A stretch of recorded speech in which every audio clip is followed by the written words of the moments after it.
Arrêter une activité, ça peut être vraiment très compliqué. Déjà que pour un enfant ou pour une personne ordinaire, c'est difficile.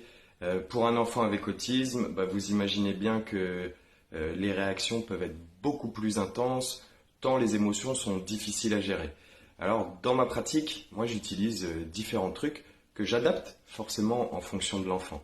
J'utilise d'abord la structuration visuelle pour aider l'enfant à comprendre et à voir la suite des étapes, la suite des activités que nous allons faire. On va prendre l'exemple de la tablette et pour l'aider à mieux comprendre ce que nous allons faire durant cette séquence, je vais lui proposer un planning visuel sur lequel j'aurai indiqué la première activité que nous allons faire, dans notre exemple le livre.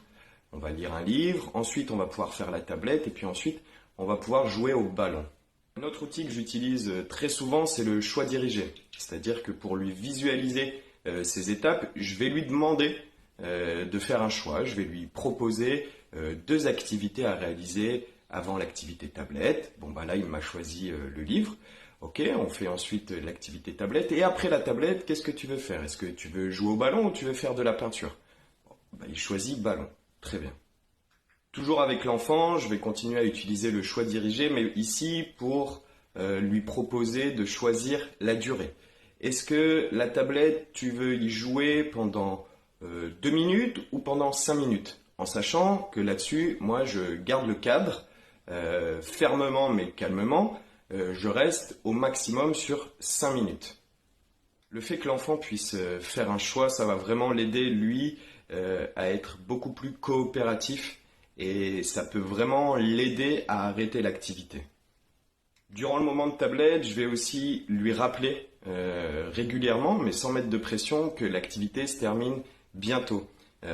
J'utilise donc des timers qui vont lui permettre de voir le temps qui passe. Je peux aussi utiliser des sabliers qui vont lui permettre toujours de visualiser, de voir que le temps est en train de s'écouler. On peut aussi lui indiquer qu'il pourra regarder un nombre de vidéos et qu'après ce nombre de vidéos, l'activité s'arrête. Vous pouvez utiliser un chronomètre, vous pouvez utiliser la montre. Garde toujours en tête que je veux structurer, je veux le prévenir et je veux pouvoir lui proposer des choix. Une fois que l'activité se termine, j'inclus toujours l'enfant dans ce qu'on peut appeler le moment de ranger. Là, dans notre activité de tablette, je vais lui demander d'éteindre la tablette ou d'arrêter la vidéo et ensuite de ranger la tablette. Toujours dans l'optique de rendre l'enfant acteur et d'être vraiment dans une coopération à deux. C'est pas moi qui viens arrêter la tablette. Quand je commence à mettre en place cette structuration, j'ai très souvent encore beaucoup de troubles du comportement. Ce qui peut vous aider et ce qui moi m'aide dans ma pratique au quotidien, c'est vraiment ce côté régulier et rigoureux.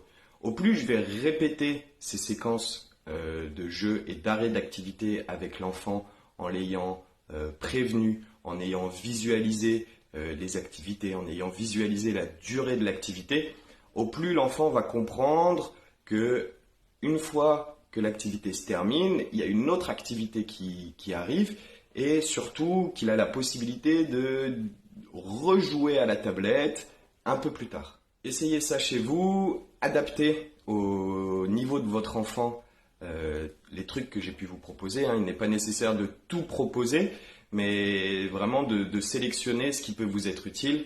Partagez-moi vos commentaires ou vos questions et si vous avez d'autres trucs qui aident votre enfant, n'hésitez pas non plus à me les partager.